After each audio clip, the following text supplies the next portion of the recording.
You're moving through tall grass 100,000 years ago. The sun is going down. Something stirs behind you. You spin around.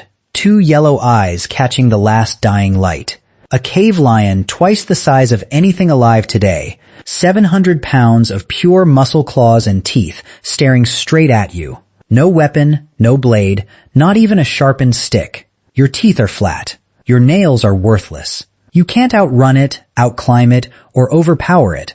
So how are you still here? How did your ancestors make it through a world built to kill them? Let's talk about what was actually hunting us. In 1924, Raymond Dart unearthed a skull in South Africa that shifted everything we thought we knew. It belonged to a child, an early human ancestor barely 3 years old, with 2 holes driven through the eye sockets, perfectly matching the fangs of a leopard. This child wasn't a tragic accident. It was prey. For millions of years, humans weren't the hunters. We were the hunted, and the predators we faced weren't just dangerous. They were apex killers that had spent millions of years evolving to take down large mammals. Take the saber-toothed cat, Smilodon fatalis. 11-inch fangs, 600 pounds, built like a fortress, with a bite engineered to tear through the throats of bison and camels. It didn't chase.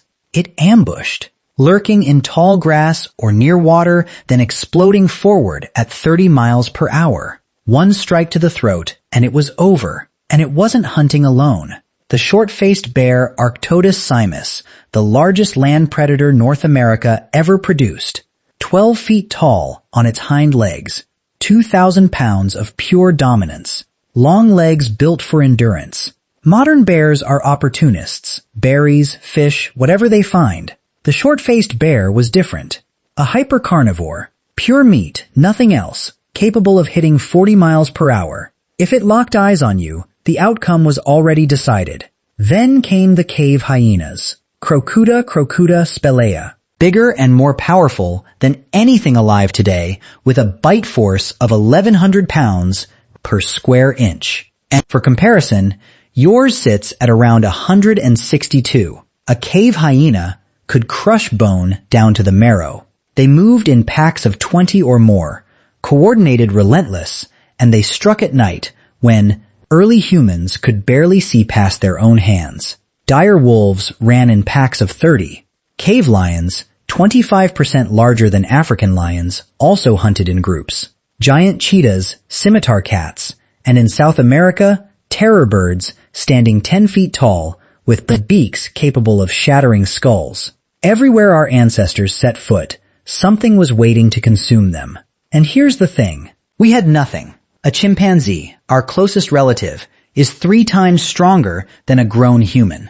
Chimps have fangs, can scale 30 feet in seconds, and still get picked off by leopards. We were slower than them, weaker than them, blind in the dark, unable to smell danger from a distance. Our hearing was average at best. Walking upright made us visible from miles away, and our infants screamed constantly while remaining unable to walk for an entire year. By every biological measure, we should have died out long ago, but we didn't. They did. Every single predator I just named is gone, and we're still here. So what changed? Fire. In Wonderwork Cave, South Africa, archaeologists uncovered proof of controlled fire stretching back 1 million years. Burned bones, ash layers, hearths. Fire rewrote the rules. A single campfire carves out a safety zone of roughly 30 feet. Inside that ring, no predator dares to step. It's wired deep into their instincts. Even today, African lions steer clear of flames. Fire gave us light in the darkness.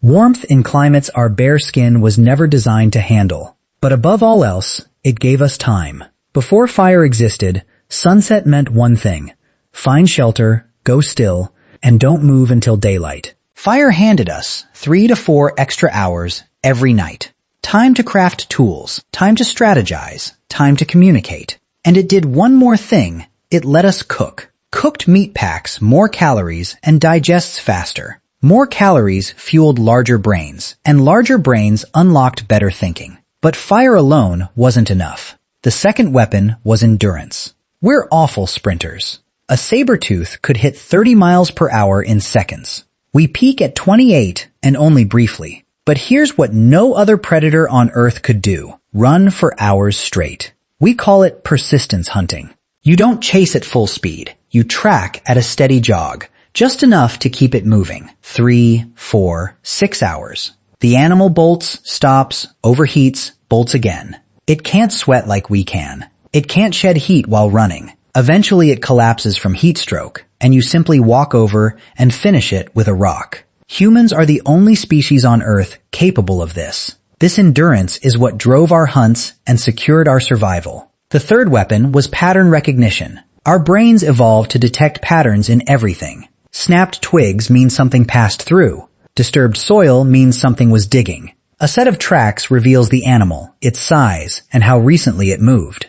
We began tracking predators the same way we tracked prey, learning their patterns. Saber-tooths hunted near water at dusk. Cave lions avoided fire. Short-faced bears were solitary and territorial.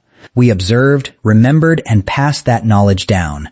And with every generation, it compounded. But the real weapon, the one that truly saved us, was each other. In 2001, archaeologists unearthed a skeleton in Dmanisi, Georgia, dating back 1.8 million years.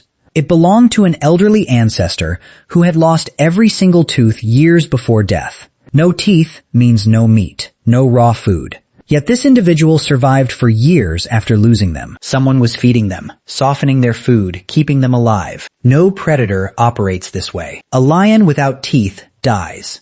A human without teeth gets cared for. In Shanidar Cave, Iraq, researchers discovered a Neanderthal skeleton from 60,000 years ago, with a healed broken arm, a blind eye, and severe arthritis. He lived to around 40 years old, unable to hunt, unable to fight, yet his group kept him going regardless. This is what set us apart. We didn't just cooperate, we genuinely cared. And we didn't just hunt together, we planned. Wolves hunt in packs, but purely on instinct. Humans hunted in packs with assigned roles. You drive the animal toward the cliff. You wait at the bottom with spears. You cut off every escape route. We used language to coordinate complex strategies. We launched spears from a distance, something no predator could defend against.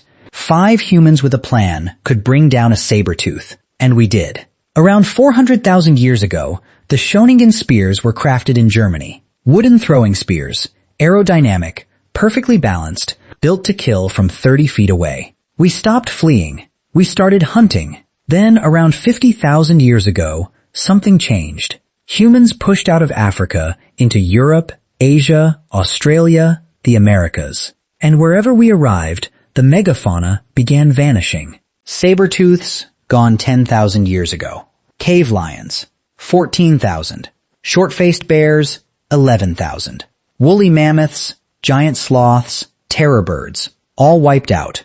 The debate between human impact and climate change continues, but the pattern speaks for itself. Every continent we reached, the large predators disappeared within a few thousand years of our arrival. We didn't just survive them. We outlasted them, outsmarted them, erased them. Because here's the truth. Evolution handed every predator one advantage. Speed, strength, venom, camouflage. But evolution handed humans something different. Adaptability. We couldn't outrun a short-faced bear, so we hurled rocks from a distance. We couldn't outbite a cave hyena, so we encircled it as a unit. We couldn't see in the dark like a cave lion, so we built fire and turned night into day. Every biological weakness pushed us to engineer a solution, and those solutions stacked across thousands of generations until we became something no predator could evolve to. Counter. For 2 million years, we were prey. We hid in trees,